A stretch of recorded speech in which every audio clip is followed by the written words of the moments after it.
नमस्ते काल सत्याय जगन्नाथ सुताय च सभृत्याय सपुत्राय सकलत्राय ते नमः। ओम अज्ञानतिमिरन्धस्य ज्ञानाञ्जनशलाकया चक्षुरुन्मीलितं येन तस्मै श्रीगुरवे नमः। श्री गौरांग नित्यानंद श्री अद्वैत चंद्र गदाधर श्रीवासादि गौर भक्त वृंद वांछा कल्पतरुभ्यश्च कृपा सिंधुभ्येव च पतितानां पावनेभ्यो वैष्णवेभ्यो नमो नमः। हरे कृष्णा कृष्णा कृष्णा हरे हरे, हरे राम राम राम हरे हरे। तो श्रीवास आंगन में अति उत्सव का वातावरण,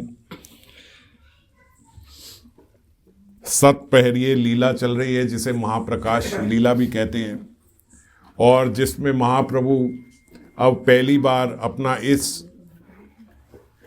रूप का प्रकाश कर रहे हैं, इसीलिए इसे प्रकाश लीला बोलते हैं। श्रीमन महाप्रभु भगवत स्वरूप में हैं। इससे पहले भी भगवत स्वरूप में आते थे, लेकिन जैसे हमने चर्चा करी थी कि कुछ समय के लिए, थोड़ी देर के लिए श्रीमन महाप्रभु आते थे, पर 7 पहर के लिए लगातार श्रीमन महाप्रभु भगवत भाव में रहे। और ऐसा नहीं कि बस 10-15 मिनट हुआ और उसके बाद संकोच में चले गए। वो अपने भगवत भाव में पूरा अपना सब बता रहे हैं कि मैं किस लिए आया हूँ, मैं यहाँ किस लिए प्रकट हुआ हूँ। वो बार बार अद्वैत आचार्य को बोलते, ए नाड़ा, मांग, क्या मांगना है, बोल क्या चाहिए तुझे, मेरे से मांग। और वो अद्वैत आचार्य पुकारते, प्रभु अब क्या मांगू आपसे, अब इससे ज्यादा क्या मांगू, आप आ तो गए, अरे तू खींच लाया मेरे को, इतनी जल्दी खींच लाया, अभी मेरा आने का प्रबंध नहीं था, अभी तो बाद में आना था, पर तू खींच लाया। तू और हरिदास मिलके तुलसी दल दे दे के तुमने मेरे को पुकार के मुझे जल्दी बुला लिया। अब मांगो, तुम्हें क्या चाहिए, अब क्या मांगे। बोले प्रभु अब क्या मांगू, अब तो आप मेरे समक्ष प्रकट हो गए, इससे ज्यादा मैं क्या चाहता था, मैं यही तो चाहता था कि आप मेरे समक्ष प्रकट हो जाओ। आपने सबका कल्याण किया, आपने सबको प्रेम दिया, ऐसे ही प्रभु सबका प्रेम दे के सबका कल्याण करना, सबको प्रेम दे के जाना, बस मैं यही चाहता हूं, इसलिए मैंने पुकारा था। ये कलयुग हमारे रहने लायक नहीं है प्रभु, आप आके इसे बना दीजिए हमारे रहने लायक, मैं तो इसीलिए पुकारा था। यहाँ बहुत अब किस किस प्रकार के लोग हो गए हैं, किस किस प्रकार के, जिनका भक्ति में कोई रुचि ही नहीं है, जो भक्ति को मानते ही नहीं है, मैंने इसीलिए उन पे दया भाव से पुकारा था। और अब जो आप आ गए हो तो आप दया करो, आप दया करो, यहाँ सबको भक्ति दो, सबको प्रेम दो, बस इसीलिए आपको पुकारा था। और श्रीमन महाप्रभु ने, जब हमने पिछली बार देखा मुरारी गुप्त को, उन्होंने बोला कि आप मांगो, क्या मांगना है, तो मुरारी गुप्त ने उनसे मांगा कि मेरे को भगवत प्रसादी हमेशा मिलती रहे। हे प्रभु आप मेरे पे ऐसी कृपा करना कि जब भी, कहीं भी, जहां भी मेरा जन्म हो, वो ऐसी जगह हो जहां भक्त हो, भक्तों का अवशिष्ट मिलता हो, भक्तों की सेवा करने को मिले। ऐसा कहीं जन्म ना देना जहां भक्तों की मैं सेवा ही ना कर पाऊं, ऐसा जन्म देना जहां मेरा भक्ति में तो भाव बना ही रहे, भक्तों के प्रति सेवा भाव भी बना रहे, मैं उनकी सेवा करता रहूं। और श्रीमन महाप्रभु ने उनको आशीर्वाद देते हुए प्रेम भक्ति दी और उन्हें बोला, वैष्णव निंदा करे जेई जन, जो वैष्णवों की निंदा करता है, कोटि गंगा स्नाने तार नाहिक निस्तार, गंगा हरि नामे तार करीब संहार। मुरारी गुप्त को बताते हुए और सबको समझाते हुए श्रीमन महाप्रभु ने बोला कि जो वैष्णव निंदा करता है, ये मुरारी गुप्त जो है ना, इसका सही नाम है मुरारी गुप्त, क्योंकि इसने मुरारी को यानी भगवान को अपने हृदय में गुप्त करके रखा हुआ है, इसलिए इसका नाम मुरारी गुप्त है। इससे कभी सपने में भी कोई अपराध नहीं हो सकता, इसीलिए ये सदा वैष्णवों के साथ रहेगा, हमेशा रहेगा। तुम जहां रहोगे वैष्णवों के साथ रहोगे। अरे तुम जिन वैष्णवों की सेवा करोगे, उन वैष्णवों का तुम्हारे द्वारा कल्याण हो जाएगा। तुम्हारा तो उनकी सेवा से कल्याण होगा सो होगा, नहीं तो सेवक का कल्याण होता है वैष्णव सेवा करने से। मुरारी गुप्त को श्रीमन महाप्रभु बोल रहे हैं तुम जिनकी सेवा करोगे उनका भी कल्याण हो जाएगा। क्यों? क्योंकि तुमसे कभी वैष्णव निंदा नहीं हुई है। और मुरारी गुप्त तुम्हारी निंदा अगर कोई करेगा, वैष्णवों की निंदा अगर कोई करेगा, तो वो वैष्णव निंदा करने वाला कोटि गंगा स्नान तार नाहिक निस्तार। बड़े बुलंद आवाज में श्रीमन महाप्रभु ने स्वयं अपने मुख से बोला, जो वैष्णव निंदा करेगा वो कोटि बार, हजारों बार गंगा स्नान भी कर ले तो भी उसका कोई उद्धार होने वाला नहीं है। कोटि गंगा स्नाने तार नाहिक निस्तार, गंगा हरि नामे तार करीब संहार। आप सोचो कि मैं वैष्णव निंदा करती हूं तो कोई बात नहीं, वैष्णव निंदा करता हूं कोई बात नहीं, थोड़ी सी हो गई तो हम इतना हरि नाम भी तो लेते हैं। तो गंगा हरि नामे तार करीब संहार, वही गंगा स्नान जो आप सोचते हो मेरा कल्याण करेगी, वही हरि नाम जिससे आप सोचते हो मेरा कल्याण होगा, वो हरि नाम भी आपका संहार कर देगा। वो गंगा भी आपका संहार कर देगी। गंगा भी ऐसे व्यक्ति को पवित्र नहीं कर सकती जिसने वैष्णव अपराध किए हो, जिसने वैष्णव निंदा करी हो। अब जब इतने कठोर वाक्य श्रीमन महाप्रभु के मुख से सुने तो पूरे सदन में, पूरे श्रीवास आंगन में शांति है गई। सब चुप हो गए। कौन उनके आगे अब बोल सकता है जब वो इस प्रकार से बोल रहे हैं? तो सब के सब चुप कर गए। और फिर हंसते हुए उन्होंने बोला, और बोलो नाड़ा, क्यों बुलाया था मुझे? फिर वहीं से श्रीमन महाप्रभु पान चबा रहे हैं, तांबुल चबा रहे हैं, और तांबुल चबाते चबाते फिर नाड़ा को हंसी, अब क्योंकि माहौल ऐसा हो गया तो नाड़ा को हंसते हुए बोलते, क्यों पुकारा मुझे? बोलो, क्यों बुलाया मुझे? क्यों पुकारा था? अब क्योंकि अभी अभी वैष्णव अपराध की बात करी और इस प्रकार से बोला तो अद्वैताचार्य थोड़े घबरा गए, थोड़े चुप हो गए, डर गए। तूने और हरिदास ने ही पुकारा ना? कहाँ है हरिदास? बुलाओ हरिदास को। हरिदास जी कहीं पीछे छुप के कोने में बैठे थे, क्योंकि हरिदास जी अपने आप को मानते थे कि भाई मैं यवन कुल में मेरा जन्म हुआ है, तो वो आते नहीं थे। बुलाओ हरिदास को। कहाँ है हरिदास? बुलाओ हरिदास। और हरिदास को सब श्रीवास पंडित वगैरह सब पकड़ के हरिदास को लेके आए। हरिदास प्रभु संकोच कर, नहीं नहीं नहीं, मेरे को स्पर्श मत करो, मुझे स्पर्श मत करो, अरे मुझे स्पर्श करोगे नहाना पड़ेगा। ए हरिदास, इधर आओ। क्यों बोलते हो तुम्हें स्पर्श ना करे?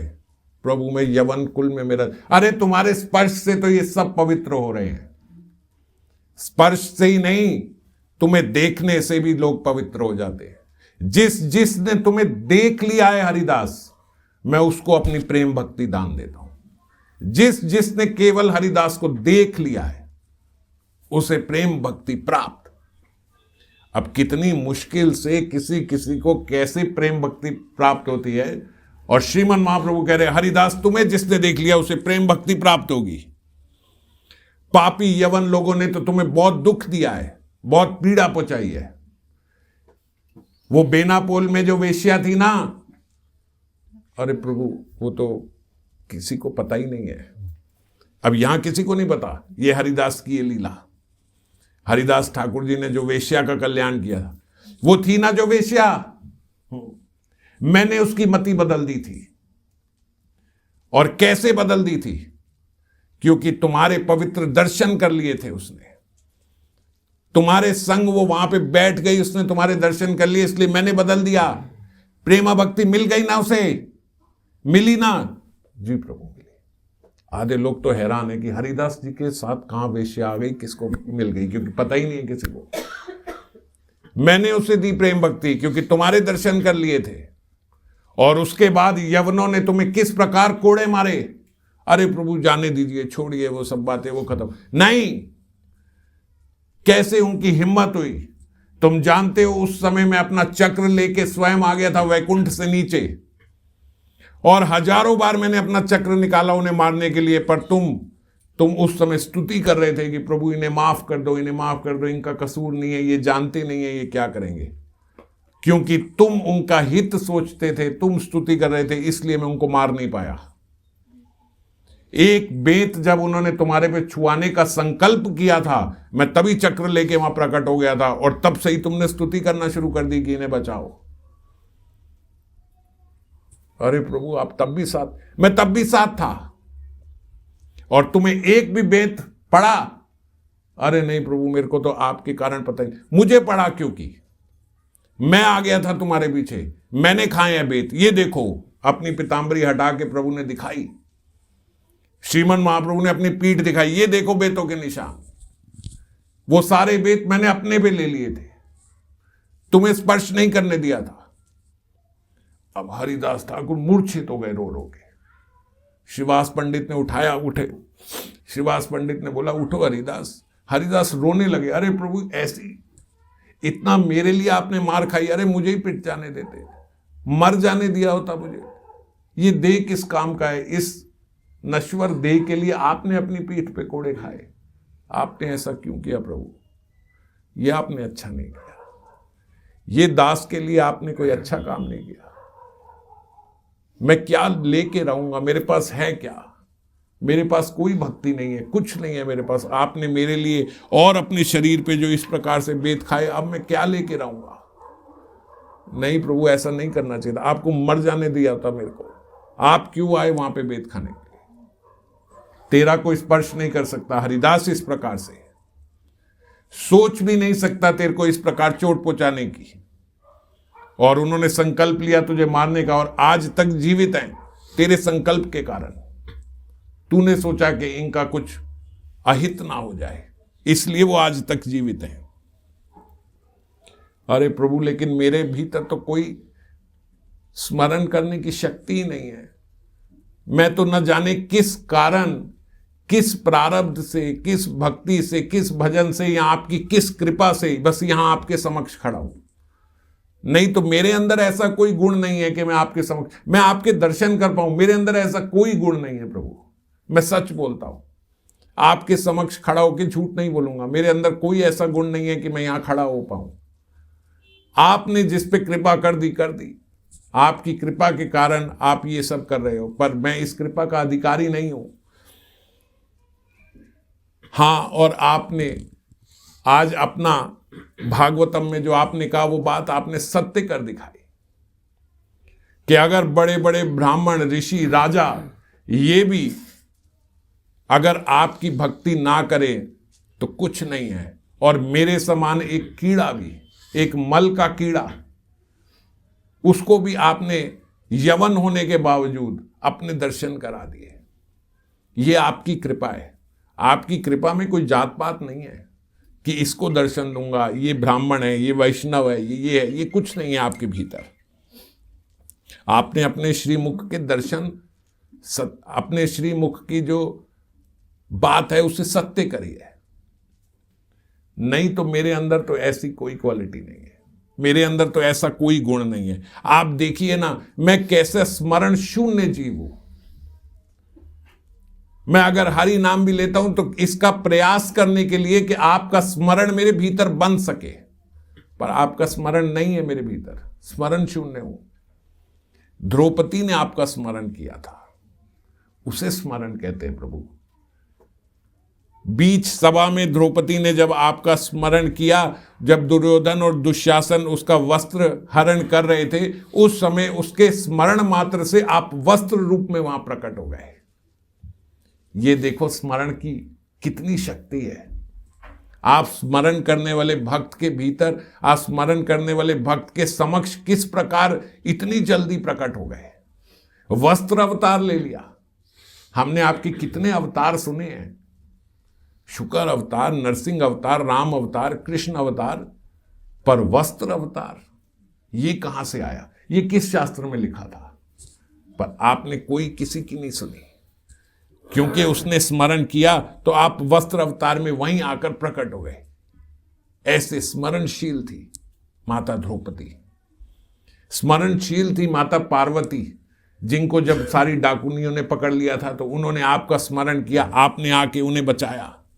स्मरणशील थे प्रहलाद महाराज, हर समय आपका स्मरण करते रहते थे।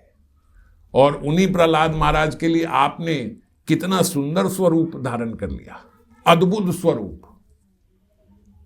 आधे सिंह और आधे नर, नरसिंह अवतार ले लिया आपने उनके लिए। पांडवों में देखिए, जो युधिष्ठिर महाराज थे, उन्होंने आपका स्मरण किया, वो भी द्रौपदी ने स्मरण करवाया। और जब उन्होंने स्मरण किया तो कहां से आप प्रकट हो गए, और कहां से केवल एक चावल का दाना खाके आपने 50,000 ऋषियों का, दुर्वासा मुनि के जो साथ आए थे, उनका उदर भर दिया। आपके स्मरण की क्या शक्ति है प्रभु, केवल स्मरण की।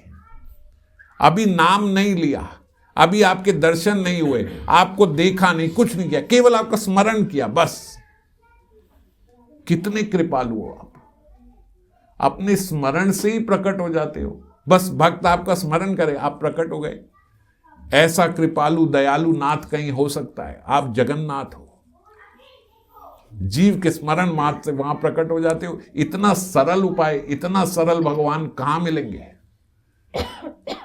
पुकारा नहीं था द्रौपदी ने, पुकारा नहीं था युधिष्ठिर ने, बुलाया नहीं था प्रहलाद महाराज जी ने, केवल उनके विश्वास और उनके स्मरण से आप वहां पे आके प्रकट हो गए। और सबसे अद्भुत स्मरण जिसमें आप प्रकट हुए प्रभु अजामिल का। अजामिल ने आपको नहीं पुकारा था, अजामिल ने तो अपने पुत्र को पुकारा था। और जब उसने अपने पुत्र को पुकारा तो आप ही की कृपा से आपका स्मरण उसके समक्ष आ गया। मरते समय अजामिल ने तो अपने पुत्र को पुकारा था, पर आपने अपना स्मरण उसे करा दिया अपने नाम से। आपका स्मरण कराने वाला कौन है? हम ये बोलते तो हैं अजामिल ने जब उनका नाम पुकारा तो अजामिल को उनका स्मरण हो गया, उसके पूर्व जन्म का, उसको पूर्व अपने जीवन का याद आ गया और उसने फिर वो कर दिया। मरते समय कहां आता है? और खासकर जब पुकारा भी पुत्र को गया हो। ये केवल आप ही की कृपा है, अद्भुत कृपा है। उसने पुकारा पुत्र को, आपने कराया, आप नहीं अपना स्मरण कराया, आप नहीं अपने दूत भेजे, फिर आप नहीं वहां पे यमदूतों को भगा दिया विष्णु दूतों से, और फिर आप नहीं उसकी बुद्धि पलट करी और फिर उसने भजन किया और उसे अपने पास पुकार लिया। वाह प्रभु, सब तो आप ही कर जाते हो, कोई करता कहां है कुछ? जीव को करना क्या है? केवल आपका स्मरण करना है बस। जैसे ही आपका स्मरण किया आप सब कुछ दे देते हो। पर प्रभु मैं तो स्मरण शून्य हूं, मेरे पे कैसे कृपा हुई मैं नहीं जानता। हरिदास मांगो, तुम्हें क्या मांगना, व्यर्थ की बातें मत करो। प्रभु ने बोल रहे हैं परिहास, अरे व्यर्थ की बात मत कर, तुम मांगो, तुम्हें क्या मांगना है। बोले प्रभु देखो मैं हूं तो बहुत मंद भागा, परंतु आशाएं मेरी बहुत बड़ी बड़ी है। हाँ आशा बहुत बड़ी है मेरी, मैं भी चाहता हूं, मैं भी आपसे मांगना चाहता हूं। हाँ तो मांगो, क्या मांगना है? तो प्रभु मुझे ये आशीर्वाद दो कि अब मैं किसी अगले जन्म में या किसी भी जन्म में मैं कहीं भी रहूं, मुझे आपका अवशिष्ट मिलता रहे, मुझे आपके वैष्णवों की, आपके भक्तों की सेवा मिलती रहे। इस जन्म में मैं यवन कुल में मेरा जन्म हुआ, मुझे बहुत बुरा लगता है अगर कोई वैष्णव मेरे को स्पर्श भी कर ले, तो ऐसा बना देना कि वैष्णव मुझे गोद में उठा सके। कुत्ता बना देना कोई बात नहीं, पर वैष्णव अपनी गोद में उठाए, उनका स्पर्श कर सको, उनकी सेवा कर सको। इस जन्म में तो वैष्णव सेवा नहीं कर पाऊंगा, वंचित है क्योंकि यवन है। आप देखो जो सरलता से हमें मिल रहा है वो उसके लिए पूरा जीवन हरिदास तरस गए। मैं कैसे करूं वैष्णव सेवा? मैं नहीं कर सकता क्योंकि यवन कुल में मेरा जन्म हुआ है। मेरे को कोई स्पर्श करे तो उसे पाप लगेगा, नहाना पड़ेगा उसे जाके अगर कोई मुझे स्पर्श कर ले तो। इस प्रकार का मेरा देह है। ऐसा देह दे देना प्रभु, या तो पशु बन जाओ या कोई ऐसा देह मिल जाए कि वैष्णवों की इस देह से सेवा कर पाऊं और खूब सेवा कर पाऊं। जो चीज बहुलता में हम लोगों को मिली है उस चीज के लिए तरस रहे हैं हरिदास ठाकुर तक। और क्योंकि हमें बहुलता में मिली है इसलिए हम उसकी कदर जानते नहीं है। प्रभु ऐसा जीवन देना दिया हरिदास। और एक बात और सुनो, और सब सुनो, ये हरिदास जो बोल रहा है कि मैं सेवा नहीं कर सकता, ये इसकी दैन्यता है। अरे हरिदास को छूने वाले का कल्याण होगा, उसको प्रेम भक्ति मैं दूंगा जो हरिदास का स्पर्श कर लेगा। हरिदास को जो देख लेगा उसे प्रेमा भक्ति प्राप्त हो जाएगी, क्योंकि हरिदास की देह में मैं स्वयं हूं, मैं खुद हूं। ये अपनी देह में मुझे धारण करता है हरिदास। इसलिए इस देह में भी ये सबको पवित्र करने वाला है। और हरिदास अवशिष्ट चाहिए जी प्रभु, अवशिष्ट चाहिए। तो आज के बाद मैं प्रण लेता हूं कि जब जब मैं प्रसाद पाऊंगा तो मेरा अवशिष्ट केवल हरिदास को मिलेगा। पहले मेरा अवशिष्ट हरिदास के पास जाएगा। इस देह में मैं जब तक हूं हरिदास, मेरा प्रसाद तुम पाओगे। और बोलो प्रभु मेरी आशाएं बहुत बड़ी हैं, एक और चीज मांगूंगा। मांगो हरिदास, जो मांगना है मांगो, जितना मांगना है मांगो। प्रभु एक और क्या? बोले प्रभु ये आशीर्वाद देना कि ये देह अब आपके बिना रह नहीं पाएगा, ये हरिदास, ये दास आपके बिना नहीं रह पाएगा। इसलिए ये आशीर्वाद देना कि आपकी लीला से समाप्ति से पहले मेरी लीला की समाप्ति हो जाए, मेरा ये देह आपके जाने से पहले चला जाए। प्रभु आपका विरह नहीं सह पाऊंगा मैं, एक आशीर्वाद और दे दो। ठीक है हरिदास, दिया। बोलो जब ये देह छूटे तो आप मेरे समक्ष हो। ठीक है हरिदास, मेरी गोद में तुम्हारा सिर होगा जब तुम जाओगे, तुम्हारा संस्कार मैं करूंगा। और बोलो बस आपका वियोग नहीं सह पाऊंगा, इसलिए आपसे पहले चला जाऊं। ठीक है, और तुम मेरे सदा सदा के साथी हो हरिदास, तुम मेरे नित्य पार्षद हो, हमेशा मेरे साथ रहोगे। बस प्रभु, और इस जीव को कुछ नहीं चाहिए। और बोलते ही हरिदास मूर्छित हो गए और हरि बोल की ध्वनि लगने लगी। और फिर प्रभु अपना तांबुल चबाते हुए फिर बोले, बोलो नाड़ा क्यों बुलाया, अब और बताओ क्यों बुलाया मेरे को? कुछ तो तुम भी वर मांग लो, कब तक ऐसे खड़े रहोगे? कुछ तो बोलो। अरे प्रभु क्या बोलूं मैं, आप दीन दयाल हो, जो मैं कल्पना नहीं कर सकता था वो आप लुटा रहे हो। मैं तो आपको वणिक सोचता था, हृदय की बात बता रहा हूं।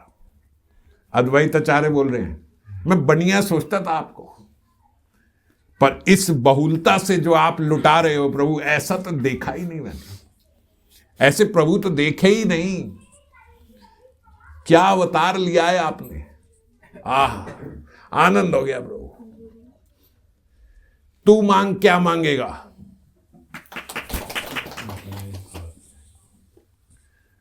अद्वैत आचार्य बोल रहे प्रभु मेरे पास तो कुछ मांगने का है ही नहीं, मेरे को तो जितना सोचा उससे ज्यादा मिला। पर हां एक बात बताओ, इस सबके पास आप आते थे, मैं इतना पुकारा, मैंने तुलसी दल से और शालिग्राम शिला से आपको इतना पुकारा, फिर इस दास को इतने विलंब से दर्शन क्यों? और सबको तो आप बता रहे हो मैं यहां मिला था, मैं वहां मिला था। आप समक्ष तो अब आए हो, पर आप तो सबको कितनी पहले से मिल। अच्छा अपना भूल गया? कब आया? अरे तू तो ऐसा है कि मेरे को कितनी बार भूखा रखा है तूने। मैंने, हां, तू भगवत गीता के श्लोक अपने शिष्यों को पढ़ाता था? हां पढ़ाता था। उनको भक्ति की टीकाएं करके बताता था, एक श्रीमद् भगवत गीता के श्लोक की एक श्लोक की भक्तिमय टीका करके अद्वैत आचार्य अपने शिष्यों को पढ़ाते थे। आज हम बोलते हैं वो तो शुष्क है, उसमें भक्ति कहां है, उसमें रस कहां है भगवत गीता में? वो तो निर्देश है केवल। एक श्लोक में ही भक्ति की टीका करके अद्वैत आचार्य अपने शिष्यों को बताता था। हां प्रभु बताता था। और जब तेरे को नहीं समझ में आता था तो तू क्या करता था? तू रोता था रात को। अब अद्वैत आचार्य ऐसे हो गए, आचार्य ये तो सिर्फ मुझे पता है कि मैं रात को रोता था ना। और तेरे घर में जो विग्रह हैं वो स्वयं मैं ही हूं, कोई और नहीं था, वो मैं ही था। मैं उसी रूप में विग्रह स्वरूप में भोजन किया करता था, केवल तेरे घर से भोजन करता था, और तू मुझे भूखा रखता था, क्योंकि उस दिन रो रो के न तो खुद खाता था और न भोग लगाता था, और तेरे उपवास के कारण मेरा उपवास होता था। और फिर मैं रात को आके तुझे उसकी भक्ति में टीका बताता था, क्योंकि मुझे भूख लगी होती थी। बताता था कि नहीं? हाँ प्रभु। तुझे लगता था वो स्वप्न है? हाँ, वो स्वप्न नहीं था, वो मैं आता था और तुझे सारी टीकाएं बताता था। और फिर तुझे बोलता था अब उठ उठ और पहले प्रसाद पा, पहले प्रसाद पा। हाँ, और फिर तू उठता था, भोग लगाता था और प्रसाद पाता था। वो कौन था? गदगद हो गए अद्वैताचार्य। अच्छा, ऐसा तो कई बार हुआ है। तो बोले हर बार मैं ही तो आता था, वरना कोई मशीन लगी थी, तू रात को रोया और जैसे ही रो के सोया और तेरे को बस सारी वो भक्ति की टीका समझ में आ गई। जो जागते हुए समझ में नहीं आई वो सोते हुए आ गई। हाँ, ये तो कभी सोचा ही नहीं। जो जागते हुए नहीं आई, इतना दिमाग लगा कि वो सोते हुए आ जाती थी। कितने सारे श्लोकों में तो तेरे को पता नहीं लगता था कि भक्ति की टीका कौन सी है। अद्वैताचार्य बोले ठीक है प्रभु, अब कितना शासन करोगे। ये अद्वैताचार्य श्रीमन महाप्रभु से शासन कराना के लिए बड़े तत्पर रहते थे। ये बोल तो ऐसे रहे हैं संकोच में, पर बड़ा आनंदित हो रहे हैं, और प्रभु इनको ह्यूमिलिएट नहीं कर रहे हैं सबके बीच में बता के कि तेरे को कहां पता था, तेरे को मैं बताता था। उनका वैभव वो बढ़ा रहे हैं, क्योंकि अद्वैताचार्य अपने हृदय के भीतर यही चाहते थे। वो चाहते थे कि ये मेरे पे शासन करे, क्योंकि वो सबको बताना चाहते थे कि ये प्रभु हैं, ये बने बैठे हैं छोटे। माधवेंद्रपुरी के शिष्य थे अद्वैताचार्य, तो ईश्वरपुरी के गुरु भाई हुए, तो इनके चाचा गुरु हुए इस हिसाब से, क्योंकि ईश्वरपुरी के शिष्य हैं श्रीमन महाप्रभु, तो चाचा गुरु हुए। तो चाचा गुरु को तो गुरु की तरह सम्मान देना होगा, पर वो तो भगवान है, ये तो लीला कर रहे हैं। तो ये बात बताने के लिए कि ये भगवान है, अद्वैताचार्य चाहते थे कि ये मेरे पे शासन करें। जब ये मेरे पे शासन करेंगे तो सबको पता लग जाएगा कि ये भगवान है, ये तो लीला कर रहे हैं कि ईश्वरपुरी जी के शिष्य हैं ये, वरना कोई गुरु पे तो शासन नहीं कर सकता, पर ये करेंगे तो सबके समक्ष क्लियर हो जाएगा कि ये भगवान है। तो इसीलिए उनकी मन की वांछा पूरी करने के लिए आज प्रभु ऐसे बोल रहे हैं। एक बार अद्वैताचार्य ऐसे ही जाके उन्होंने ज्ञान की टीका भक्ति से ऊपर बताई। उन्होंने कहा भक्ति से भी ऊंचा ज्ञान है, और ये बात श्रीमन महाप्रभु को तो बिल्कुल पसंद नहीं है। भक्ति के विषय में कोई कम करके बोले, भक्ति को कोई कम बताए, कोई ऐसे ही बोल दे भक्ति से क्या होता है, हर समय बैठ के माला करने से क्या, ये श्रीमन महाप्रभु को बिल्कुल पसंद नहीं है। तो अद्वैताचार्य ने जब सुना कि शांतिपुर में जाके ये ज्ञान की व्याख्या कर रहे हैं और भक्ति को बोल रहे हैं ज्ञान से नीचे है, वहीं गए जाके 2 चमाट लगाई अद्वैताचार्य के। अब अद्वैताचार्य के सब शिष्य बैठे हैं और उन्होंने देखा कि इनका शिष्य समान वो चैतन्य महाप्रभु आए हैं, और उन्होंने आके इनको थप्पड़ लगा दिया। और अद्वैताचार्य तो नृत्य कर रहे हैं, उल्टे कूद कूद के नाच रहे हैं, क्योंकि वो तो जानते ही थे। तो आज भी बहुत कम एक सेक्ट ऐसा है जो अद्वैताचार्य को तो मानता है पर श्रीमन महाप्रभु को नहीं मानते, इसी लीला से।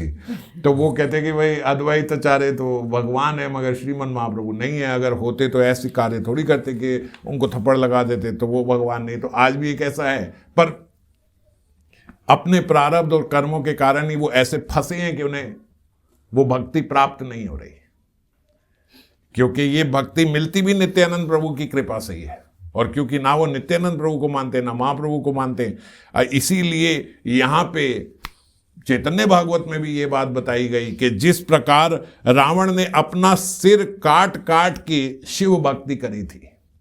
रावण के 10 सिर कैसे थे? रावण ने पहले, रावण का एक ही सिर था, रावण के पास जो एक सिर था वो उसने ऐसा भजन किया भगवान शिव का कि अपना सर काट के गर्दन से उनके चरणों में रख दिया शिव जी के। शिव जी ने कृपा करके दूसरा सर दे दिया। आशीर्वाद देके। जैसे ही दूसरा सर आया फिर भजन किया भजन किया भजन किया, उनको प्रसन्न करने के लिए वो दूसरा सर भी काट के उनके चरणों में रख दिया। ऐसे 3 4 5 6 बार, जब 10 बार किया तो भगवान शिव ने प्रसन्न होकर दिया और उनको समक्ष प्रकट हो गए, मैं प्रसन्न हूं तुमसे। और जब प्रसन्न हुए भगवान शिव आए तो उन्होंने कहा ये 10 सिर तेरे को दिए, 1 2 नहीं, 1 आध सिर दर्द हो रिप्लेस कर दो, दूसरा ले आओ, 10 सिर है भाई। तो 10 सिर थे इसलिए रावण के, कि अगर रावण की गर्दन भी काट दो एक तलवार से तो भी कोई बात नहीं, दूसरा आ जाएगा। ऐसे नहीं कि 10 एक साथ लगा के घूमता था, ऑप्शनल थे 9 पीछे पड़े थे, जैसे आपकी गाड़ी में स्टेपनी पड़ी होती है ऐसे पड़ी थी, बैकअप में थी कि अगर सर भी कट गया दूसरा आ जाएगा। तो रावण से प्रसन्न होके भगवान शिव ने उन्हें ये 10 सर प्रदान किए, क्योंकि सर काट काट के उसने भगवान शिव को प्रसन्न किया था। पर उनके उपास्य श्री रघुनाथ जी को जब उसने नहीं माना तो उन्हीं शिव जी ने उन्हें अपने अंतःकरण से त्याग दिया था उसी समय। इतने प्रसन्न होते हुए भी जब उन्होंने देखा कि राम जी का भगत नहीं है, त्याग दिया। ए रावण, बेकार कर दी तूने सारी भक्ति, अब मैं तेरे साथ नहीं हूं। सीधे जाके नहीं बोला, पर अंतःकरण से उनको त्याग दिया। और ये बात रावण समझ नहीं पाया, और इसी कारण से बोलते हैं रावण ने जितनी भक्ति करी वो सारी व्यर्थ है गई, और अपने परिवार समेत रावण का विध्वंस हो गया। क्यों हो गया? क्योंकि वो ये जाना नहीं कि भगवान शिव भी तो राम जी के भक्त हैं। उनकी भक्ति करूंगा और राम जी की भक्ति नहीं करूंगा, उनसे विद्रोह करूंगा, तो फिर को शिव बचाने वाले नहीं है, फिर नहीं बच पाऊंगा। और इसी कारण से जो अद्वैताचार्य को मानते हैं पर श्रीमन महाप्रभु को नहीं मानते, अद्वैताचार्य कभी उनके साथ नहीं है, हो ही नहीं सकते, क्योंकि उनके उपास्य श्रीमन महाप्रभु हैं। शिवजी ने रावण को अपने मुख से कभी कुछ नहीं कहा, परंतु भीतर से शिवजी ने उनका त्याग कर दिया। ऐसे ही बोलते अद्वैताचार्य ने अपने उन शिष्यों को तो कुछ नहीं कहा, पर हृदय से त्याग दिया उनको, दोबारा कभी उनके समक्ष गए नहीं। अब आप जो मर्जी मानते रहो, गुरुजी नाराज हैं आपसे, क्या करोगे? आपके भगवान ही आपके साथ नहीं है, आपके उपास्य ही आपके साथ नहीं है, क्योंकि उनके उपास्य की आपने उपासना नहीं करी, तो किस प्रकार साथ होंगे? तो अब सबको श्रीमन महाप्रभु ने बोला मांगो और मांगो, क्या मांगना है, किसने मांगना है? अब सब बड़े बड़े नाम लेके तो श्रीमन महाप्रभु ने बोल दिया कि मांगो मांगो मांगो, उन सब ने मांगा। अब धीरे धीरे करके हुआ है, सुनो महाप्रभु, हाँ जी मेरे पिताजी मुझे भजन नहीं करने देते, मेरे को आने नहीं देते, ठीक है बदल दी उनकी मति, भक्त बन गए, जाओ। उसने कहा प्रभु इतने दयालु, प्रभु मेरी पत्नी जो है मुझे भजन नहीं करने देती, एकदम ताड़का की तरह ऐसे दे, कोई बात नहीं, जाओ तुम्हारी भक्ति। पत्नी को भी प्रेम भक्ति दी। प्रभु मेरा पुत्र ऐसा, कोई बात नहीं, भक्त बन गया, जाओ। प्रभु मेरा शिष्य, कोई बात नहीं, जाओ, भक्त बन गए। जिसने जो जो मांगा, ये बाधा है वो बाधा है, ऐसे है वैसे, सबकी बाधा हटा दी, दिए गए दिए गए दिए गए। श्रीवास पंडित ने कहा प्रभु एक बात बताओ, इतने दयालु जगन्नाथ, इतने कृपालु आप, और आज ऐसा क्या हुआ है कि मुकुंद दत्त भीतर नहीं आ रहा है? वो बाहर खड़ा हुआ है और आप भी मुकुंद दत्त को नहीं बुला रहे हो। अरे मुकुंद दत्त तो हम सबका प्रिय है, मुकुंद दत्त कीर्तनिया है, बहुत बढ़िया कीर्तन करते हैं।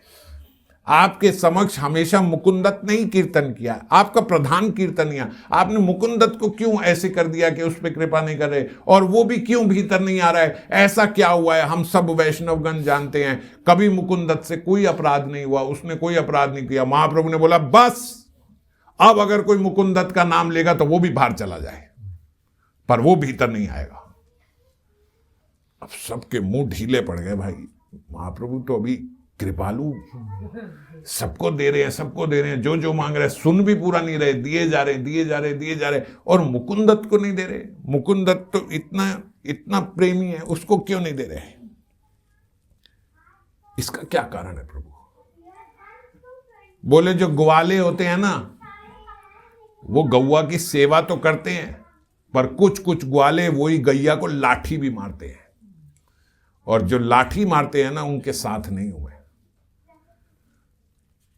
श्रीवास पंडित बोले, प्रभु आपकी भाषा ये हम नहीं समझ सकते, ये आपके वाक्य आप ही जानते हो, ये जिस प्रकार से बोल रहे हो ये हमारे समझ के बाहर की बात है। कौन गौआ कौन ग्वाला, किसने मारी लाठी? बोले वो जो भक्ति की ऊंची ऊंची बातें करते हैं ना, वही कई बारी जाके मायावादियों के समक्ष जाके भक्ति को नीचा बताने में भी अपनी हूं लगा देते हैं। इतना कुछ नहीं होता भक्ति से, ये करना चाहिए, बात तो ठीक है, इतना तो नहीं करना चाहिए, कुछ करना पड़ेगा, ये होगा, यज्ञ होंगे, ये होंगे, बस बात भी ठीक है।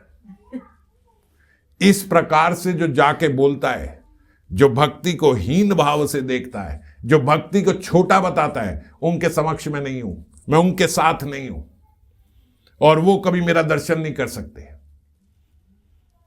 और ना ही मैं उनका चेहरा भी देखना चाहता हूं। आप कल्पना करके देखो, जो महाप्रभु इतने दयालु, इतने कृपालु, सबको दिए जा रहे, लौटाए जा रहे हैं, वो महाप्रभु इतने स्पष्ट शब्दों में किसी का त्याग कर दे कि नहीं वो नहीं आएगा, वो बाहर ही रहेगा। अब सब जाके मुकुंद दत्त को देखे कि भाई क्या बोले इसको, और मुकुंद दत्त तो ऐसे है कि मैं जा रहा हूं अपना शरीर त्यागने, क्या करूंगा। मुकुंद दत्त ने पक्का मन बना लिया और उसने बोला, आखिरी बार आपके दर्शन कर रहा हूं श्रीवास पंडित को, और अब मैं जा रहा हूं अपना ये देह त्यागने। आप मेरे पे चल दिए मुकुंद दत्त अपना देह त्यागने, फिर वापस आए।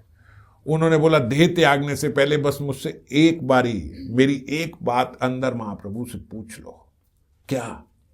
श्रीवास पंडित को बोला, आप उनसे जाके बस ये पूछ लो कि जिस प्रकार से मेरे कर्म है, जिस प्रकार की मेरी मंद मति है, क्या अब अगर मैं अपना शरीर त्याग दूं तो किसी जन्म में क्या कभी ऐसे हो सकता है कि मेरे को फिर से श्रीमन महाप्रभु के दर्शन हो जाएं? क्या कभी ऐसे होगा कि मेरे को भी उनका सानिध्य प्राप्त हो जाए? क्या कभी ऐसा होगा? बस ये एक बार उनसे जाके पूछ लो। प्रभु बोले, आर यदि कोटि जन्म है तबे मोर दर्शन पाइव निश्चय। क्या बोले? आज नहीं, ऐसे कई कोटि जन्म जब तू ले लेगा, कई हजार जन्म ले लेगा, तबे मोर दर्शन पाए निश्चय, तो निश्चित रूप से मेरा दर्शन तुझे मिल जाएगा, ऐसे कोटि जन्मों के बाद, अभी नहीं। श्रीवास पंडित बाहर गए, उन्हें बताया, भाई कोटि जन्मों के बाद अभी प्रभु बोल रहे हैं कि तेरे को दर्शन देंगे, और कुछ नहीं। सुनील, क्या सुनील? निश्चय प्राप्ति प्रभु श्री मुखे। उन्होंने और कुछ नहीं सुना, बस ये सुना कि प्रभु ने कहा निश्चित रूप से देंगे। नृत्य करना शुरू कर दिया मुकुंद ने। आनंद हो गया। प्रभु ने बोल दिया ना, पक्का देंगे, निश्चित। हाँ, यही बोला, निश्चित रूप से देंगे। हो गया, मिल गए दर्शन प्रभु के, और क्या चाहिए? आनंद विहल होकर जोर जोर से कूदने लगे, फांदने लगे। मुकुंद सिंचित हईल परानंद सुखई, परानंद में, सुख में नाचने लगे। पाई पाई बलि करे महान नृत्य, आनंद विहल हईला चैतन्य भृत्य। चैतन्य के दास, चैतन्य भृत्य के आनंद विहल हई, बहुत आनंद हो गया उन्हें कि प्रभु मिलेंगे।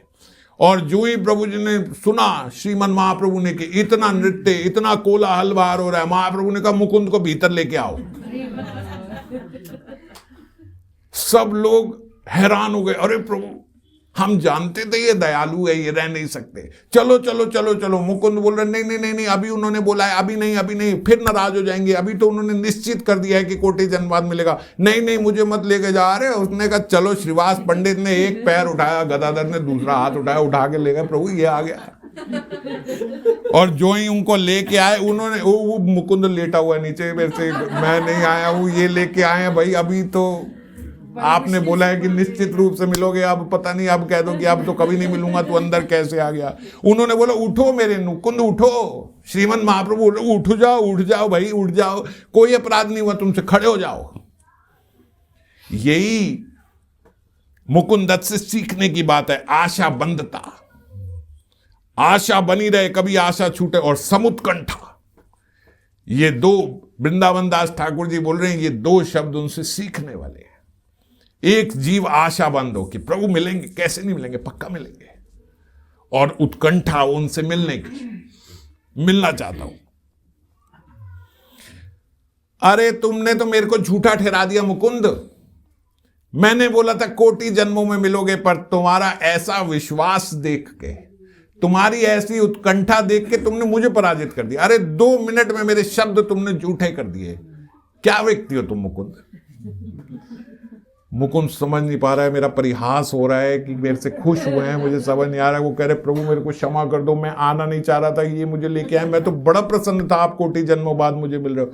अरे कोटि जन्मों बाद नहीं, अभी मिल गया हूं, मिल गया हूं मैं अब तुझे, और तुम मेरे कीर्तनिया हो, समझ गए, और सदा रहोगे।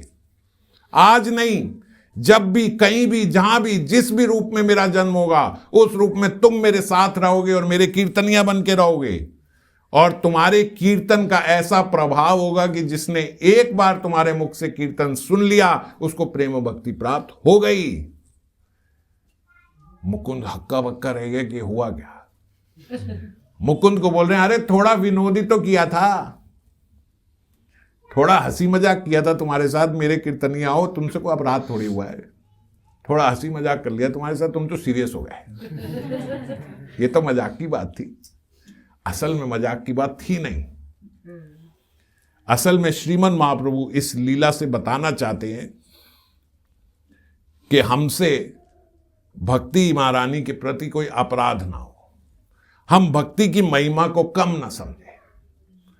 कोई हमें बोलता है कि आपका ये स्वास्थ्य खराब है, ये है, कोई बात नहीं, आप अच्छे से हरि नाम लो, ठीक हो जाएगा। हमारे भीतर आते भाई हरि नाम से थोड़े ना ठीक हो रहा है, कुछ तो करना पड़ेगा, कुछ करो, दवा लो, डॉक्टर के पास जाओ, करो।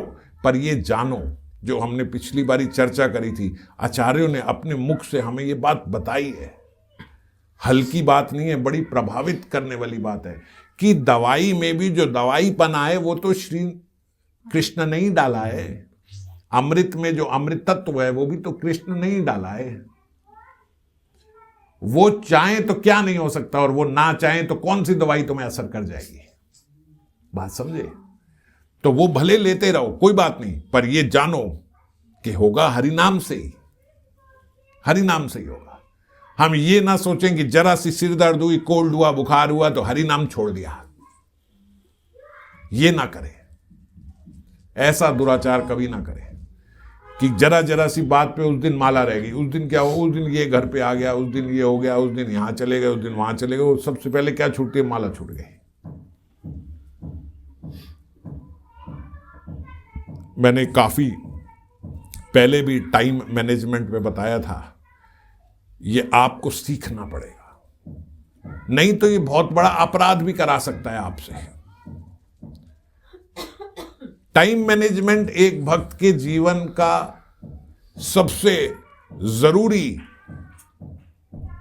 सीखने के लिए, उसके लिए उसकी सबसे बड़ी विद्या यही है कि वो सीखे टाइम मैनेजमेंट क्या होती है।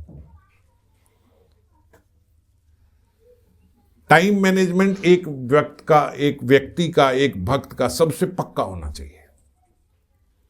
हम ये बोलते हैं अरे ये सब हो गया, ये हो गया, ये हो गया, इसका टाइम ही नहीं मिला, क्योंकि आपकी प्रायोरिटीज अलग थी। आप 2 कंटेनर ले लो, उदाहरण के तौर पे आपको बता रहा हूं। एक हमने ग्लास कंटेनर लिया इतना बड़ा, और उसके अंदर मोटे मोटे जो पत्थर के टुकड़े होते हैं, वो हमने मोटे मोटे पत्थर के टुकड़े से वो भर दिया, पूरा ग्लास का कंटेनर सारा भर दिया। अब उसमें कुछ आ सकता है? आ सकता है। अब हमने छोटे छोटे पत्थर लिए, वो छोटे छोटे पत्थर हमने उसमें डाले, आ जाएंगे। जहां जहां जगह थी वो बड़े बड़े पत्थर के बीच में, वो छोटे छोटे पत्थर उसके बीच में चले गए। अब पूरा भर गया। अब कुछ आ सकता है? आ सकता है। अब रेत दी, रेत लो, वो रेत ली, उसमें डाली, वो रेत भी भर गई। अब आ सकता है, हाँ आ सकता है, अब पानी दो। वो पानी दिया, वो पानी ने भी अपनी जगह बना ली, थोड़ी रेत ने से ऊपरी कर कर करके पानी भी आ गया। अब इसमें क्या क्या है, बड़े पत्थर भी हैं, छोटे पत्थर भी हैं, रेत भी है, पानी भी है। अब दूसरा कंटेनर लो।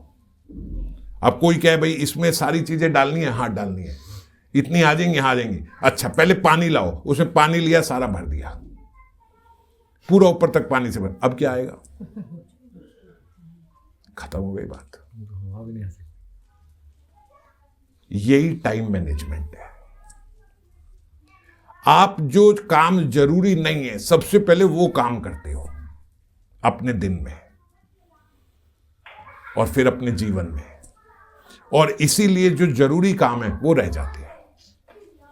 इसीलिए प्रायोरिटीज फिक्स होनी चाहिए।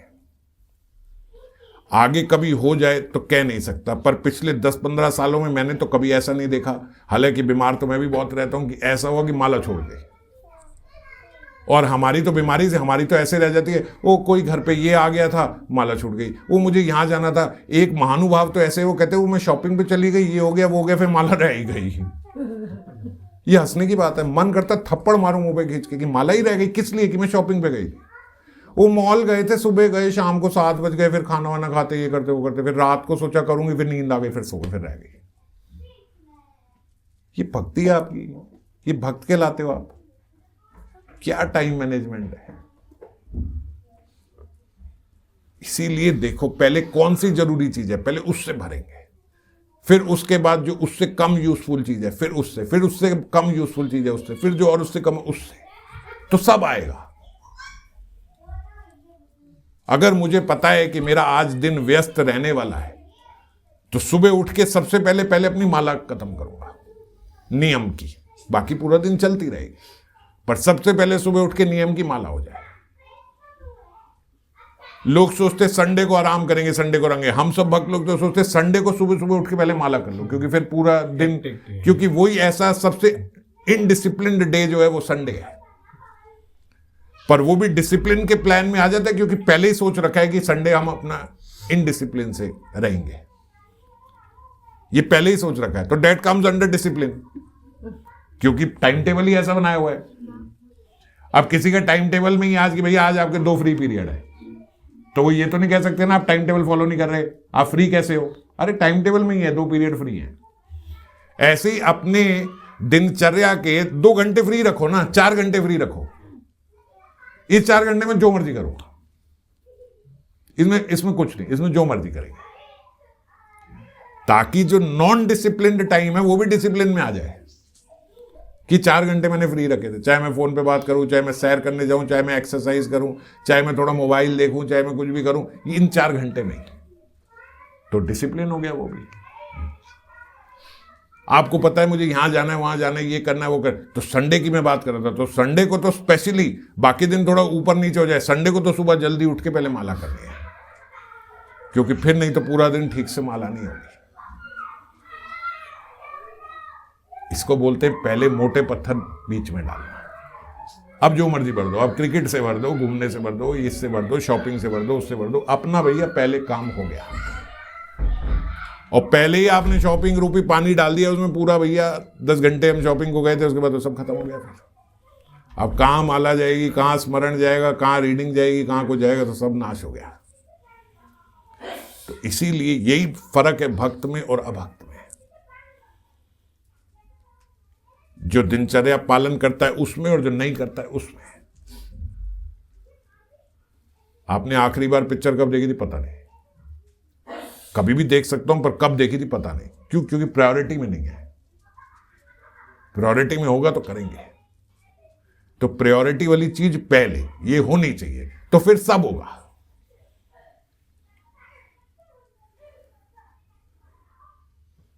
Time for everything and everything in time. सबके लिए टाइम निकलेगा अगर सब टाइम पे करोगे तो। अगर टाइम पे नहीं हुआ तो फिर किसी के लिए टाइम नहीं निकलेगा। तो खैर, मुकुंद दत्त की बात चल रही थी। मुकुंद दत्त प्रसन्न हो गए, वाह प्रभु, पर प्रभु आपने तो इतना दे दिया, पर आपने परिहास नहीं करा था, मैं जानता हूं कि मैंने कहां पे जाके भक्ति को कम बताया था, ये मैं जानता हूं। मैंने कहां मायावादियों के भी बीच में कीर्तन किए हैं उनके, जब उन्होंने मुझे पुकारा तो ये मैं जानता हूं। और मेरे भीतर आज तक भक्ति को लेके ऐसा दृढ़ विश्वास नहीं हुआ, जबकि आप जैसा दाता समक्ष मेरे सामने है।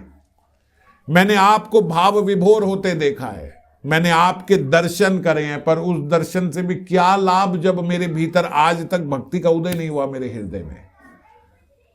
आप मुझे छल रहे हो प्रभु, क्योंकि आप छलिया भी हो और नंबर 1 छलिया हो। पता नहीं लगा पाएगा कोई कि आप कृपा कर रहे हो कि नहीं करे। मैं जानता हूं मैं कृपा का पात्र नहीं हूं। ये ठीक है कि ये मुझे अंदर ले आए,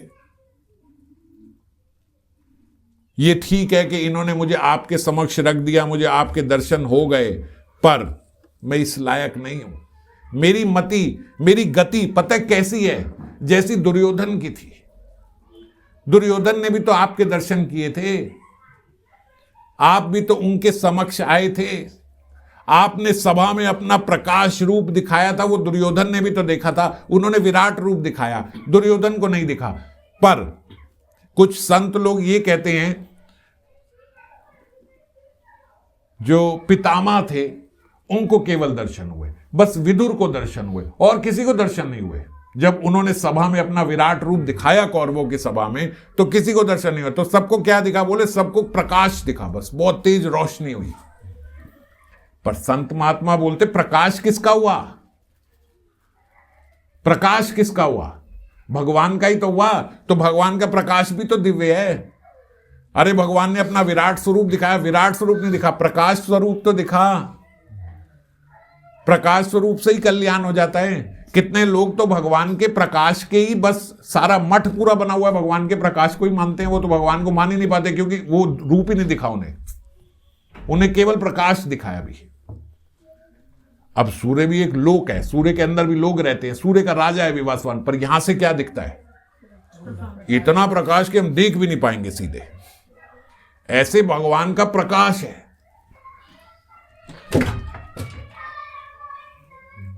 तो आदि दुनिया तो बस प्रकाश में ही है, वो उससे आगे जानती नहीं।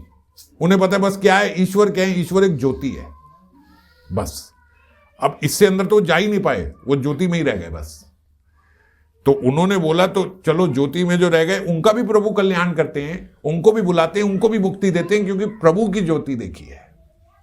तो ऐसे ही दुर्योधन ने भगवान का प्रकाश स्वरूप तो देखा, पर देख के भी क्या हो गया?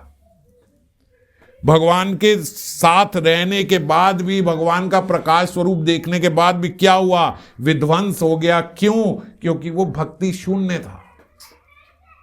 वो दुर्योधन भक्ति शून्य था। ये मुकुंद दत्त बोल रहे हैं। प्रभु जब आप माता रुक्मिणी के साथ विवाह करने को गए थे,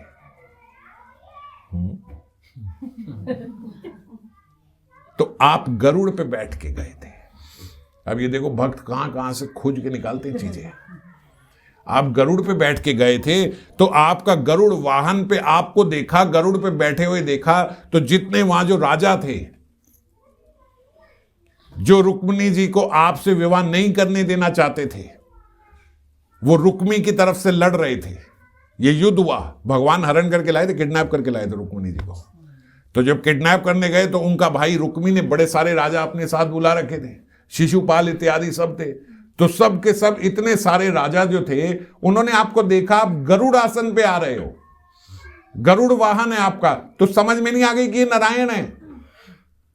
पर देख के भी उनका विध्वंस हो गया सबके सबका। कोई जान नहीं पाया कि आप भगवान हो। अरे गरुड़ पे बैठे हुए उनको समझ में नहीं आई कि स्वयं नारायण आ रहे हैं, और कब समझ में आएगी उन्हें? तब भी उन्हें समझ में, क्यों समझ नहीं आई प्रभु? क्योंकि वो भक्ति शून्य थे, उनके हृदय में भक्ति नहीं थी। एक बार आप सर्व यज्ञ में जगत कारण स्वरूप शुकर रूप में जल में प्रकट हुए। जो शुकर अवतार भगवान ने सूअर अवतार लिया था, उसमें आपने जाके अपने सींग से पृथ्वी को बाहर निकाला। तब क्या हिरण्याक्ष पागल हो गया था? उसकी मति मारी गई थी। अरे देवताओं को भी ये दुर्लभ अवतार जो पृथ्वी को पकड़ के लेके आ रहा है अपने सींग में, क्या वो साधारण शुकर होगा? पर क्या हिरण्याक्ष का कल्याण हुआ? आपके इस अवतार के दर्शन किसी ने नहीं करे, हिरण्याक्ष नहीं करे। एक अकेला साक्षी आपके अवतार का, और वो भी विध्वंस हो गया। क्यों? क्योंकि भक्ति शून्य था। आपने प्रहलाद को बचाने के लिए नरसिंह अवतार लिया। आपका नरसिंह अवतार देखते ही हिरण्यकश्यप क्यों नहीं आपके पैरों में पड़ गया? उसने कहा कि अगर इस खंबे से प्रकट हो तो मैं मानूं कि ये तेरा भगवान है। आप खंबे में से प्रकट हो गए, अब और क्या चाहिए था प्रमाण उसको? पर तब भी उसका विध्वंस हो गया। क्यों? क्योंकि भक्ति शून्य था। आपके ऐसे स्वरूप के दर्शन करके भी, अपने मुख से बोल के भी कि अगर यहां से आ जाए तो मैं मान जाऊंगा भगवान है, आप आ गए, वो तब भी नहीं माना।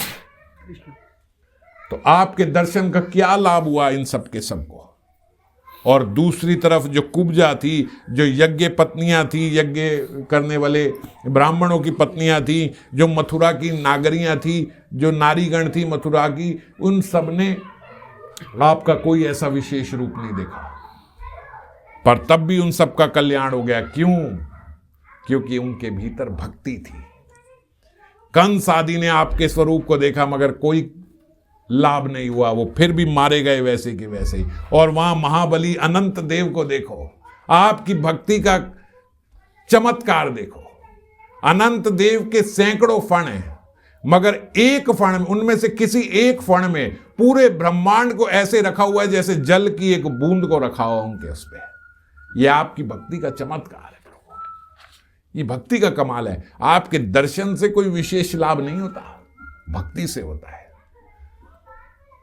और मैं मुकुंद दत्त, मेरे भीतर भक्ति नहीं है।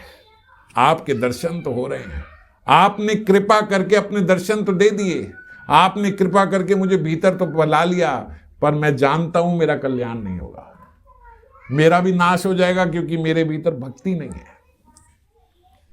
इसलिए प्रभु आप कृपा करो कि मेरा कल्याण हो। मैं केवल इससे प्रसन्न नहीं हूं, मैं आज तक भक्ति को नहीं मानता था, मेरे हृदय में भक्ति के लिए वो विशेष स्थान नहीं था, मैं मानता हूं। पर आज मैं जानता हूं कि भक्ति सर्वोपरि है, आप सर्वोपरि हो, ये मैं मानता हूं। इसीलिए आप मेरा कल्याण करो। और भुजाएं उठाकर मुकुंद रोने लगे और बोलते हैं, उनके सारा शरीर कांपने लगा, उनकी आवाज कांपने लगी, उनका सारा शरीर कांपने लगा। और फिर श्रीमन महाप्रभु ने बोला कि देखो, बात तो तुमने ठीक कही है मुकुंद, ये बात गलत नहीं है कि मेरे दर्शन से कोई लाभ नहीं होता। अब देखो, जब मैं कंस के वहां गया तो जो धोबी था, ये श्रीमन महाप्रभु बोल रहे हैं, क्योंकि बात ठीक कह रहे हैं, वो तत्व ठीक दे रहे हैं। जो धोबी था, उस धोबी को मैंने अपने हाथ से बोला, अपने मुख से बोला, अपने हाथ फैलाए, भाई मुझे कपड़े दे दे, मुझे कपड़े दे दे, मुझे वस्त्र दे दे। और मैं इसीलिए उस धोबी के पास गया क्योंकि सैकड़ों जन्म उसने लिए थे जिसमें उसने मेरे दर्शन मांगे थे। सैकड़ों जन्म मेरे दर्शन मांगता रहा, मांगता रहा, मांगता रहा। और जब मैं उसके समक्ष गया और मैंने बोला कि मुझे वस्त्र दे दे, ये दे दे, मैंने जान के उसकी सेवा लेनी चाहिए तो उसने नहीं दिया। तो मेरा दर्शन करने के बावजूद भी उसे वो सुख प्राप्त नहीं हुआ, क्योंकि उसके हृदय में भक्ति नहीं थी। भक्ति शून्य होने के कारण उसको वो सुख प्राप्त नहीं हुआ। पर मेरे सेवक के निकट जिसका अपराध होता है, उसको मेरे दर्शन के सुख में बाधा पड़ जाती है। आप सेवा करो किसी की, आपको हो सकता है किसी वैष्णव के कारण भगवान के दर्शन हो जाए। आपका इतना सौभाग्य नहीं था, आपका इतना भजन नहीं था, लेकिन किसी वैष्णव के कारण आपको दर्शन हो गए, तो दो बातें हो सकती है। ये श्रीमन महाप्रभु कह रहे हैं, ध्यान रखना। अगर आपके भीतर वैष्णव द्वेष नहीं है, अगर आपने वैष्णव निंदा नहीं करी है, अगर आपसे वैष्णव अपराध नहीं हुआ है, तो किसी के भी कारण आपको भगवान मिल जाएं, किसी के भी कारण आपको भगवान दिख जाएं, आपके भीतर वही सुख होगा, वही प्रेमा भक्ति आ जाएगी जो उस भक्त को आई होगी। पर अगर आपके भीतर वैष्णव अपराध की प्रवृत्ति है, अगर आपने वैष्णव निंदा करी है, अगर आप वैष्णव द्वेष करते हो, तो किसी के भी कारण भगवान के दर्शन भी हो जाएं तो भी आपको वो सुख प्राप्त नहीं होगा हृदय में। आप दर्शन करके भी ऐसे ही रहोगे कि पता नहीं है भी कि नहीं है, पता नहीं भ्रांति है कि सच है, पता नहीं ये ठीक है कि नहीं है, पता नहीं भाई इसका कुछ ज्यादा ही ये सेंटिमेंटल है, ऐसा है भी कि नहीं मुझे नहीं पता। इस प्रकार से भगवान के समक्ष आ जाने पर भी वो नहीं मानता। जैसे दुर्योधन नहीं माना, उसने कहा कोई मायावी होगा भाई, हम नहीं कहते, हम तो नहीं मानते भगवान है। अंत तक वो यही सोचता रहा ये कोई मायावी है, ये कोई छलिया है, ये ब्लैक मैजिक करते होंगे, ये करते होंगे, वो पर ये नहीं माना ये भगवान है, क्योंकि वो भीतर सुख आया ही नहीं जो भगवान को देखने से आ जाता है। और भक्त के भीतर जब वो सुख आ जाता है, जब वो आनंद की लहर आ जाती है, वो क्या उसके पुरखे भी मानते भगवान आ गए। और यही जब भक्त और श्रेष्ठ हो जाता है तो भक्त भगवान श्रीमन महाप्रभु बोल रहे हैं, भगवान को देख के नहीं, भक्त को देख के भी उसके भीतर ऐसा हृदय प्रफुल्लित हो जाता है। और जब भक्तों को देख के ऐसा हृदय प्रफुल्लित होने लगा तो भगवान बोलते फिर उसको दर्शन की जरूरत नहीं है, फिर उसके दर्शन करने लोग आते हैं, मैं उसके हृदय में विराजता हूं। इसलिए मुकुंद तुम चिंता मत करो, तुम्हारे दर्शनों से लोगों को लाभ होगा। तुम अगर ये कहते हो कि मेरे दर्शन से तुम्हारा लाभ होगा या नहीं, तो मैं ये बोलता हूं तुम्हारे दर्शन से लोगों को लाभ होगा। तुम्हारे मुख से जो कीर्तन निकलेगा उसमें मेरी प्रेम भक्ति प्रदान होगी, सबको प्राप्त होगी। जहां जहां मेरा अवतार होगा वहां वहां तुम मेरे गायक होगे।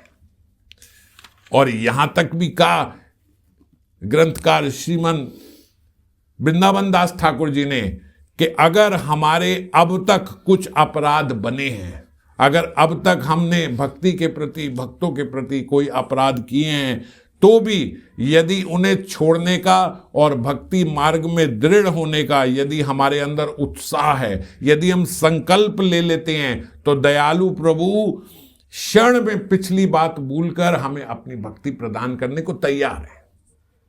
पर हमारे भीतर उत्साह हो कि अब नहीं, बस अब कोई वैष्णव अपराध नहीं।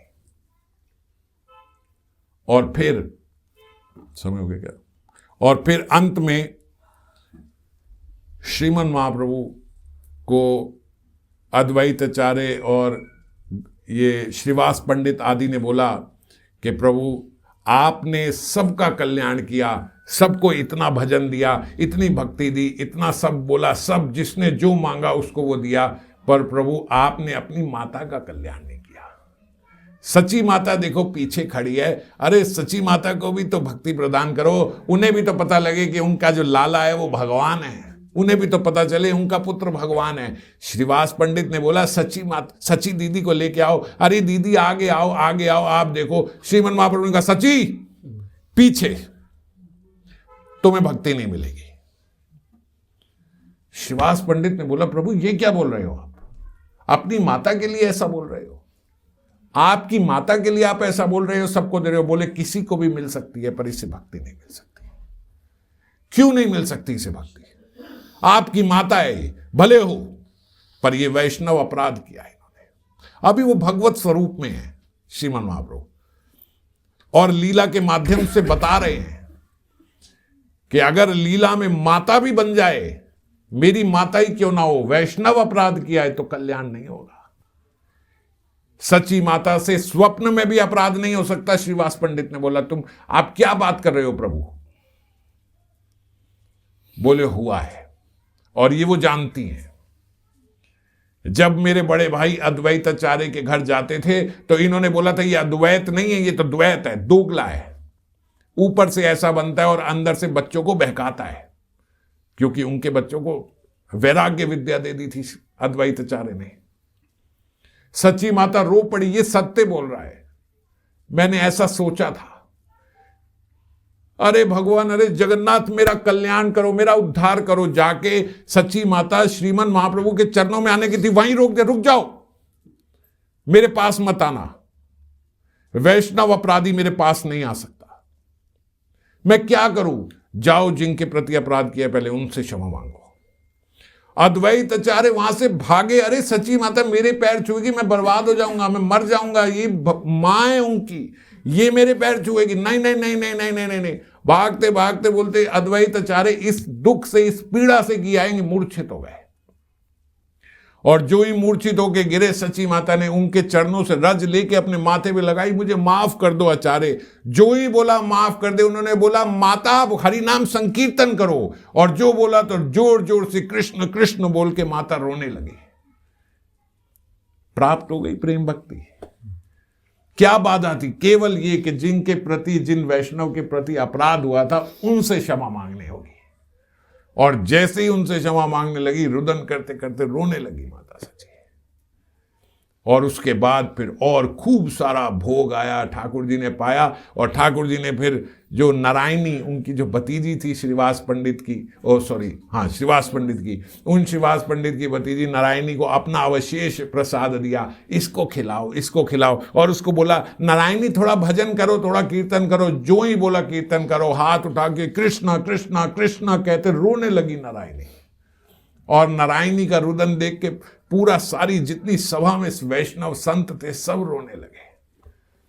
और उसके बाद बोलते श्रीमन महाप्रभु भी फिर मूर्छित हो गए। और सप्त पहरीय लीला का विश्राम हुआ। 7 पहर तक प्रभु जागे, ये लीला दिखाई, और उसके बाद 7 पहर मूर्छित रहे। और जब उठे तो श्रीमन महाप्रभु बोल रहे, अरे आप सब यहाँ कैसे हो?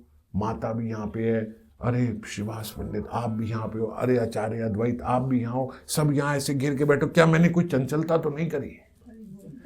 कुछ गलती तो नहीं हुई मुझसे? अरे मेरा बड़ा चंचल स्वभाव है, कुछ कर तो नहीं दिया मैंने? आप सब यहाँ कैसे आ गए? उन्होंने बोला प्रभु अब ये सब बातें छोड़ो, अब बैठो, आराम से बैठो। ये सब अब बहुत पीछे रह गई ये सब बातें, अब छोड़ो। क्या हुआ क्या? ऐसा कोई बात नहीं, बैठो बैठो। उनको बिठाया और उसके बाद खूब सारा फिर भोग आया, पाया खूब सारा भोग आया। तो प्रभु ने एक थाली में थोड़ा सा खाया। भाई क्या कर रहे हो ये? इतना सारा कैसे खाऊंगा? तो थोड़ा सा ही बचा। अच्छा चलो प्रभु अब थोड़ा विश्राम कर लो आप, चलो विश्राम करो, बाद में बताएंगे आपको क्या हुआ। और सब श्रीमान महाप्रभु को ले गए। तो आगे की लीला अगली बार फिर चिंतन करेंगे। जय